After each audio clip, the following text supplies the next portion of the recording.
হারুন ভাই, বলি ও হারুন ভাই, কানে কি খিল মেরেছেন? কতক্ষণ ধরে ডাকছি। আরে রাজু যে, আয় আয়। খিল মারবো কেন রে পাগল? মেঘের গর্জন আর বাতাসের শোঁ শোঁ শব্দে তোর ডাক মাথা অবধি পৌঁছায়নি। দেখছিস না আকাশের মুখখানা কেমন ভার হয়ে আছে? দেখছি তো, আজ তো মনে হয় বর্ষা নামিয়েই ছাড়বে। মেঘগুলো কেমন গঞ্জের দিকের আকাশ আধার করে রেখেছে। তা কি ভাবছেন হারুন ভাই? নৌকা কি আজ ছাড়বেন, নাকি ঘাটে বসেই দিন পার করবেন? আরে ভাই, পেটে তো আর মেঘের গর্জন চলে না, পেটে চলে ভাতের হাহাকার। নৌকা না বাইলে উনুনে হাঁড়ি চড়বে না। কিন্তু এই তুফানের মুখে নৌকা পাওয়া কি ঠিক হবে? আরে ভয় পাবেন না, আমি আছি তো, লগিটা আমি ধরব। চলে, গঞ্জে যাওয়া দরকার। ঘরে নুন তিল কিছুই নেই। আর আজ গঞ্জে গেলে মেম্বরের সাথেও দেখা হওয়ার কথা। ঠিকই বলেছিস, মেম্বরের কাছে আমার কিছু পাওনা আছে। এই বর্ষায় যদি কয়েকটা টাকা পাওয়া যায়, তবে পোলাপানগুলার জন্য একটু ডাল চাল কিনতে পারতাম। সাবধানে উঠিস রাজু, পাড়টা খুব পিচ্ছিল হয়ে আছে। বর্ষার প্রথম বৃষ্টি, মাটি একদম কাদা হয়ে গেছে।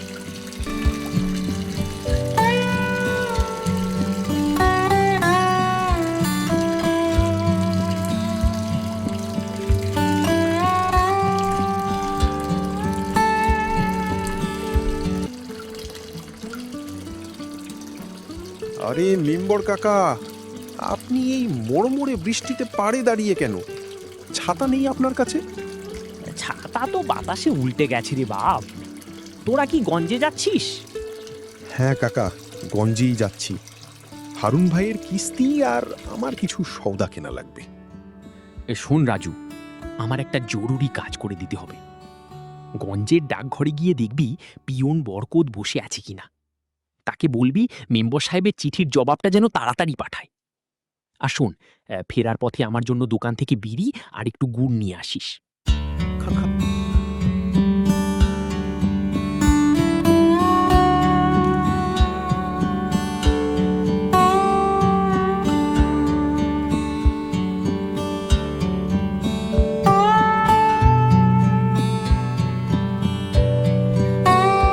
হারুন ভাই, এই বৃষ্টির দাপট দেখছেন?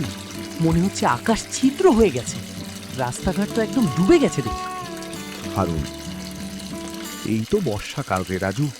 আমাদের কপালটাই এমন, যখন কাজ জোটে তখন বৃষ্টি বাদল সব মাটি করে দেয়। পা সাবধানে ফেলিস, এই গঞ্জের রাস্তা যে কবে ঠিক হবে আল্লাহ মালুম। ওই যে কাকা, মোড়ের চায়ের দোকানটা খোলা দেখা যাচ্ছে। চলেন আগে ওখানে গিয়ে একটু গা গরম করি। চায়ের কাপে চুমুক না দিলে এই হাড় কাঁপানি শীত যাবে না। ঠিক বলেছিস, জামা কাপড় তো সব ভিজে সপ সপ করছে। দোকানে বসে একটু জিরিয়ে নি, বৃষ্টিটা একটু কমলে তখন মেম্বরের কাজ আর সওদা কেনা যাবে। গঞ্জের চায়ের দোকানে বসে গল্প করার মজাই আলাদা। এই বৃষ্টির দিনে গরম চা আর ভাজাভুজি হলে আর কিচ্ছু লাগে না। রাজু, বৃষ্টির শব্দ শুনলে আগে আনন্দ হতো, আর এখন ভয় লাগে। নৌকা নিয়ে বেরোতে পারি না, ঘরে খাওয়ার অভাব। এই বর্ষাটা যেন আমাদের গরিবের জম। হারুন ভাই, শুধু আপনার না, সবারই একই অবস্থা। এই যে চায়ের দোকানে বসে আছি, পকেটে যে টাকা আছে তাতে বড়জোর 2 কাপ চা আর বিস্কুট হবে, কিন্তু কালকে কি খাবো? আমার ঘরে কালকের জন্য এক মুঠো চালও নেই রে। পোলাপানগুলো সকাল থেকে বৃষ্টির দিকে তাকিয়ে বসে থাকে। আমার মাথায় একটা বুদ্ধি আছে, অভাব দূর করতে হলে একটু ঝুঁকি নিতেই হবে। ওই যে উত্তর দিকের বড় জঙ্গলটা আছে না, ওখানে অনেক মরা গাছ আর লাড়কি পড়ে আছে। জঙ্গলের কথা বলছিস? ওটা তো মেম্বরের এলাকার বাইরে, খুব গভীর আর ভয়ঙ্কর। ভয় পেলে কি আর পেট ভরবে? কাল সকালে বৃষ্টি একটু কমলে আমরা দুজন কুঠার নিয়ে ওখানে যাব, লাড়কি কাটব, তারপর নৌকা বোঝাই করে এই গঞ্জেই এনে বিক্রি করব। লাড়কির এখন খুব দাম, মানুষ লাকড়ি পাচ্ছে না বৃষ্টির জন্য।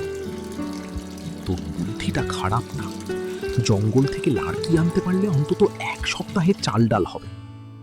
ঠিক আছে রাজু, কাল ভোরে তুই আমার ঘাটে আসিস, আমি কুঠারটা ধার দিয়ে রাখবো। হ্যাঁ, আজ রাতটা কোনো মতে পার করে দিই। কাল জঙ্গল থেকে আমরা খালি হাতে ফিরবো না। এই চায়ের কাপে শীষ চুমুক দিয়ে চল উঠি, সওদা সেরে বাড়ির পথ ধরি।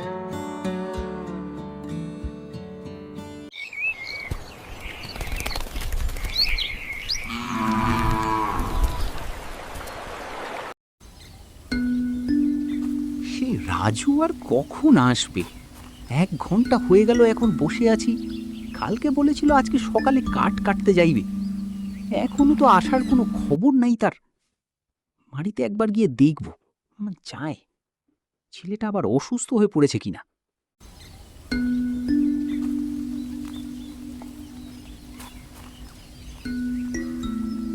ও রাজু ভাই, হলে কি আজকে কি শরীরটা কি ভালো লাগতেছে না? যাইবা না কাজে? হারুন ভাই আছেন, শরীরটা ভালো লাগতেছে না, আর না যেই তো উপায় নেই, ঘরে কিচ্ছু নাই, চলেন যে দেখি।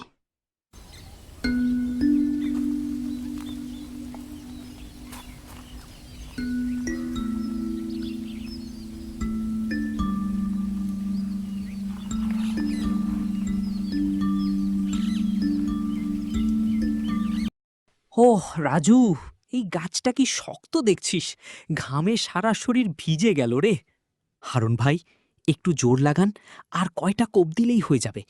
দেখেন চারপাশটা কি নিরিবিলি, এই লাড়কিগুলো যদি একবার নৌকায় তুলতে পারি তবে কেল্লা ফতে। একটু জিরিয়ে। জানিস রাজু, এই কষ্টের কাজ করতে আমার আপত্তি নেই, আপত্তি শুধু যখন কাজ করেও অভাব মেটে না।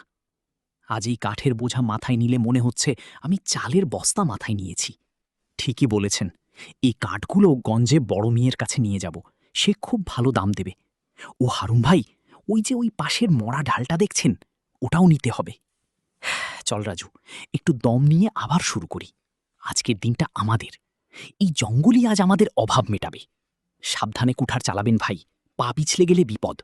আমরা লড়াকু মানুষ, লড়াই করেই আমাদের বাঁচতে হবে। আমি যাই, ওইদিকে একটু দেখে আসি ভালো গাছ পাই কিনা।